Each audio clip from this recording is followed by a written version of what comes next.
नमस्कार, मी पंजाब डक. आज आहे 26 एप्रिल 2026. तर शेतकऱ्याला एक अंदाज देणार आहे. मी माझ्या शेतामध्ये या ठिकाणाहून आता नेमका एप्रिल महिना आहे ना, आता नेमका आता पाऊस अवकाळी खूप पडला, काही भागात झाला आणि काही राहिला. तर आता शेतकऱ्याचा प्रश्न की हे आता उष्णतेची लाट कधीपर्यंत राहणार आहे. तर राज्यातल्या सर्व शेतकऱ्याला सांगू इच्छितो की राज्यामध्ये आता उद्या 27 एप्रिल पासून राज्यात चांगली तीव्र उष्णतेची लाट येणार आहे. काही ठिकाणी 40 अंश, 41 अंश, 42, 43, 45, काही ठिकाणी 47 आणि एखाद्या जिल्ह्यात मात्र 48 अंशापर्यंत राज्यात उन्हाचा पारा जाणार आहे. म्हणून हा अंदाज सर्व शेतकऱ्यांनी लक्षात घ्यायचा. म्हणून राज्यातले सर्व शेतकऱ्याला सांगू इच्छितो की तुम्ही काय करा, आपण आपल्या पाळीव प्राण्याची, लहान मुलाची, वयोवृद्धाची काळजी घ्या.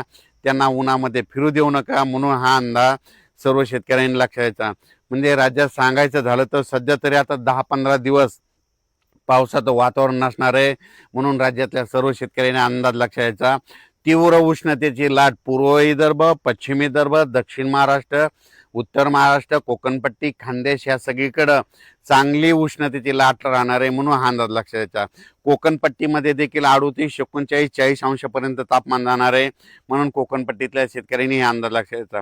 उत्तर महाराष्ट्रामध्ये काही ठिकाणी 44, 45 अंश, 46 पर्यंत जाणार आहे. म्हणून उत्तर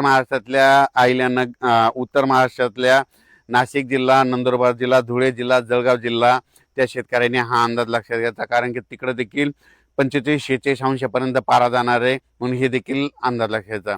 त्याच्यानंतर मराठवाड्यामध्ये परभणी जिल्हा, लातूर जिल्हा, बीड जिल्हा, जालना जिल्हा, संभाजीनगर, हिंगोली जिल्हा, धाराशिव जिल्हा, लातूर जिल्हा त्या सर्व शेतकऱ्याला सांगू इच्छितो की मराठवाड्यामध्ये देखील उन्हाचा पारा वाढत जाणार आहे. काही ठिकाणी 45 अंशापर्यंत जाणार आहे. म्हणून हे अंदाज लक्षात घ्यायचा. आणि मराठवाड्यात देखील नांदेड जिल्ह्यात देखील एका दिवस समजा 47 पर्यंत पारा जाईल. म्हणून हे देखील मराठवाड्यातल्या शेतकऱ्यांनी अंदाज लक्षात घ्यायचा आणि स्वतःची काळजी घ्यायची. त्याच्यानंतर पूर्व विदर्भ आणि पश्चिम विदर्भ 6-5-11 जिल्ह्यामध्ये वर्धा जिल्हा, नागपूर, भंडारा, गोंदिया, चंद्रपूर, यवतमाळ, त्याच्यानंतर अमरावती, अकोला, बुलढाणा, वाशिम त्या सर्व यवतमाळ जिल्हा त्या सर्व शेतकऱ्याला सांगू इच्छितो की तुमच्या पूर्व आणि पश्चिम विदर्भात देखील चांगला उन्हाचा पारा वाढत जाणार आहे. काही काही ठिकाणी 47 अंशापर्यंत नोंद जाईल आणि एका जिल्ह्यामध्ये 48 अंशापर्यंत पारा जाईल. म्हणून हा अंदाज देखील शेतकऱ्यांनी लक्षात द्यायचा. सगळीकडे मात्र 40 अंश तर 44 अंश सेल्सिअस मात्र सगळीकडे तापमान राहणार आहे. म्हणून हे लक्षात द्यायचं. आता सर्व शेतकऱ्याला सांगू इच्छितो की आता उद्यापासून हवामान कोरडं राहणार आहे. मग आता परत पाऊस कधी येणार आहे. तर राज्यातल्या सर्व शेतकऱ्याला सांगू इच्छितो की तुमच्या शेतीचे कामे करून ठेवा. आम्ही सगळे शेतीचे कामे व्यवस्थित करून ठेवली.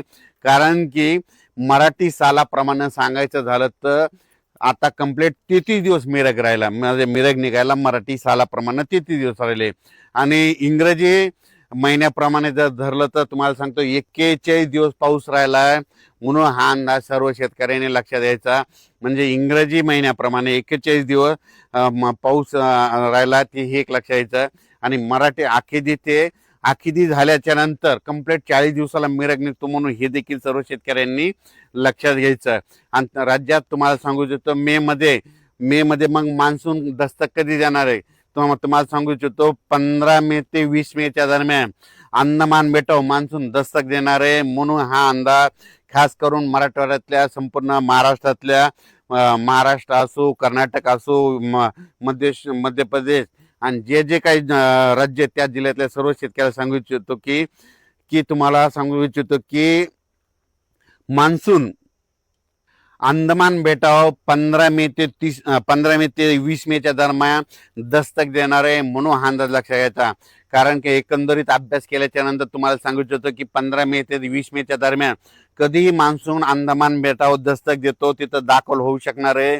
म्हणून हा अंदाज लक्षात घ्यायचा. आणि आपण आपल्या शेतीची मात्र कामे करून घ्या. पावसाचं काम करीत असतो म्हणून आपण आपल्या शेतीचे कामे करून घ्या. सगळ्यात महत्त्वाचं आपण शेत रेडी करून ठेवणं गरजेचं आहे. पाऊस यायचं तेव्हा येईल, पण सगळ्यात महत्त्वाचं ते. त्याच्यानंतर काय झालं की बऱ्याच शेतकऱ्याचे असे फोन आलेत यावर्षी एल निनो पाऊस यावर्षी कमी पडणार आहे. तर मला सांगू इच्छितो एल निनो असो या नसो, दरवर्षी आपल्या भारतामध्ये मान्सून येणार तर येणार, येतो तर येतो. हे सर्वप्रथम लक्षात घ्यायचं. तर तुम्हाला सांगतो एल निनो बद्दल एक छोटं सविस्तर सांगतो. तुम्हाला सांगतो एल निनो कधी उद्भवतो, डिसेंबर महिन्यामध्ये उद्भवतो. आणि डिसेंबर महिन्यामध्ये आपल्या इकडं थंडी असते. मग डिसेंबर महिन्यामध्ये तिकडं प्रशांत महासागराचं तापमान कमी झाल्याच्या नंतर तिकडं खूप पाऊस पडतो. पण तुम्हाला एक सांगतो डिसेंबरमध्ये आपल्याकडे थंडी असते म्हणून त्याचा काही अर्थ येत संबंध नाही. तर तुम्हाला एक सांगतो, आता तुम्हाला सांगतो इंग्रजी महिने कधी सुरू होता, जानेवारीला महिना सुरू झाला, जून मध्ये पाऊस सुरू झाला आणि एल निनो डिसेंबर मध्ये उद्भवलाय. मग याचा अर्थ तुम्हाला सांगतो पुढच्या वर्षी डिसेंबर मध्ये एल निनो कसा राहील त्याचा आधीच आपल्याला भाकीत लावणं शक्य नसतं. म्हणून तुम्हाला सांगतो भारतीय हवामान प्रणालीमध्ये मान्सून दरवर्षी त्याच्या वेळोवेळी येणार ते येणार तोच येतो. पण यावर्षी कसं असं तुम्हाला सांगतो, हे ग्लोबल वॉर्मिंगमुळे वाढत्या तापमानामुळे काय झालं, निसर्ग 22 दिवस पुढे सरकला, थंडी 22 दिवस पुढे सरकली, उन्हाळा 22 दिवस पुढे सरकला.